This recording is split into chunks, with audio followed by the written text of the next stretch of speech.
Vous êtes sur Zonard Télévision, merci de nous choisir pour vous informer. Bienvenue à suivre cette nouvelle édition de Zonard Actualité. Commençons par la page sécuritaire. La République démocratique du Congo et les Rwandais sont d'accord sur les plans harmonisés pour la traque des FDLR dans l'est de la République démocratique du Congo. Ces plans est contenu dans un document intitulé « Concept d'opération CONOP ». Quel et les contenus de ces plans. Suivez. Ces documents approuvés lors de la 6e réunion ministérielle sous la médiation du président angolais Joao Lorenzo fixent les modalités des actions contre les forces démocratiques de la libération du Rwanda, FDLR en sigle, et du désengagement des forces rwandaises. Les plans se déploieront en 4 phases bien définies. La première étape, qui s'étendra sur 15 jours, consistera à analyser les niveaux des menaces posées par les FDLR, à localiser leurs positions et leurs équipements. Parallèlement, les Rwandais devront fournir des informations sur ces mesures défensives et s'engager à mettre fin à ces incursions transfrontalières. La deuxième phase prévoit des actions ciblées pour neutraliser les FDLR et leurs alliés, suivies d'une évaluation conjointe des progrès réalisés.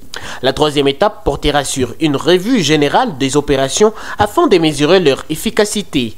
Enfin, la quatrième phase sera celle des stabilisations, passant par la démobilisation, les rapatriements et la réintégration des ex-combattants FDLR, ainsi que par la normalisation des relations entre Kinshasa et Kigali. L'objectif principal de ces plans est de rétablir un climat de confiance entre les deux pays, tout en engageant un environnement sécurisé permettant la reprise des activités socio-économiques dans l'est de la République démocratique du Congo. À Kalemi, le président de la République démocratique du Congo, Félix-Antoine Tshisekedi Tshilombo, a ouvert la 11e session de la conférence des gouverneurs ce mercredi 27 novembre 2024, qui tourne autour du terme « renforcer la gouvernance des provinces pour assurer la cohésion communautaire, facteur clé de la réussite du programme de développement des 145 territoires ».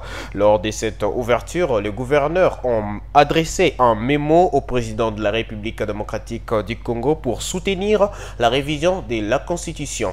Ce mémo a été lu par Fifi Masuka, la gouverneure du Tanganyika. Suivez.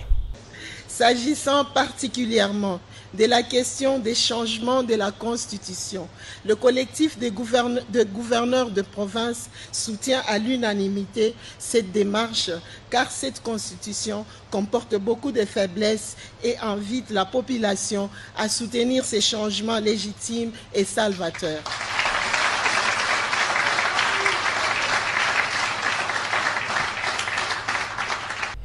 En Ituri, les gouverneurs militaires de la province de l'Ituri, le lieutenant général Luboya Kachama, a présenté à la presse une dizaine de collaborateurs du mouvement rebelle du M23 arrêtés à Bunia ce mardi 26 novembre 2024.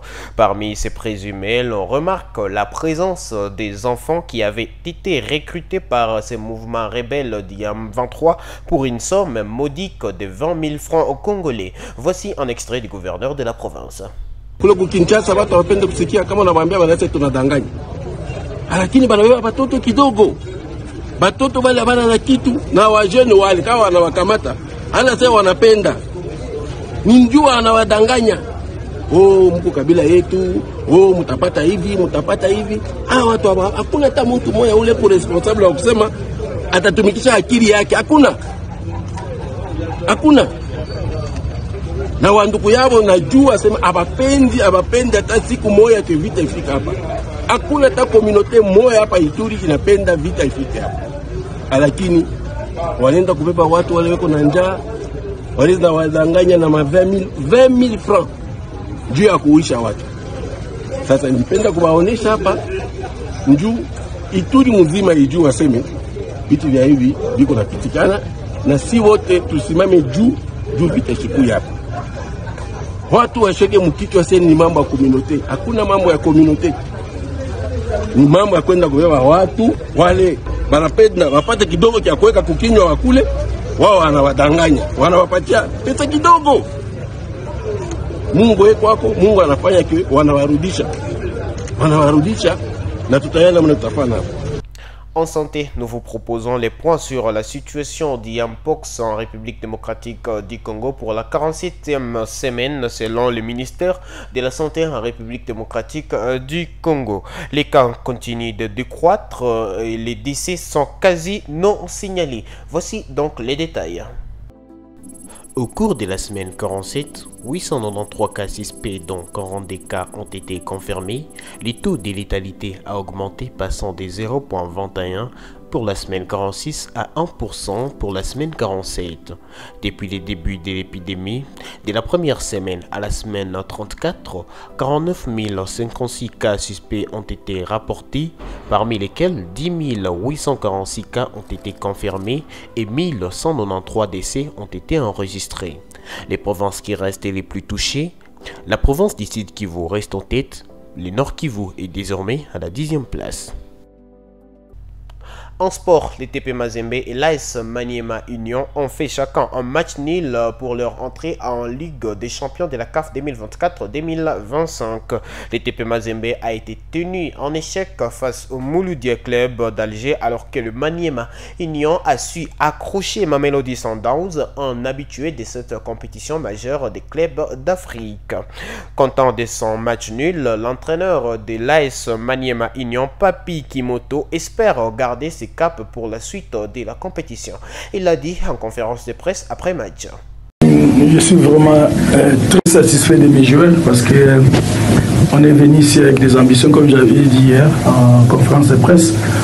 On ne voulait pas perdre. Si on veut garder toutes nos chances, il faut que tous les matchs qu'on joue à fond, libérés et sans pression. Et aujourd'hui, on avait un plan de rester 5 derrière, 4 devant la défense et un attaquant pour les gêner au maximum parce que c'est une équipe joueuse, une très bonne équipe. Et on a réussi à ne pas encaisser, on a souffert ensemble et on a ramené un point chez nous à Kinshasa, on est très content. Mais néanmoins, ce mini-championnat n'est pas encore fini. On a l'opportunité de virer en tête parce qu'il y a des matchs à la maison. On va tout faire pour essayer d'avoir des bons résultats sur ces deux matchs-là, à savoir d'avoir aussi les 7 Raja et puis Phare, les 14. Donc on est confiant, on va continuer à jouer comme ça, libéré et sans souci parce que nous on n'a rien à perdre dans cette phase de groupe. Ce sera donc tout pour cette production. Mesdames, Messieurs, merci à vous d'avoir suivi Zonard Télévision jusqu'à la fin. On se retrouve à la prochaine.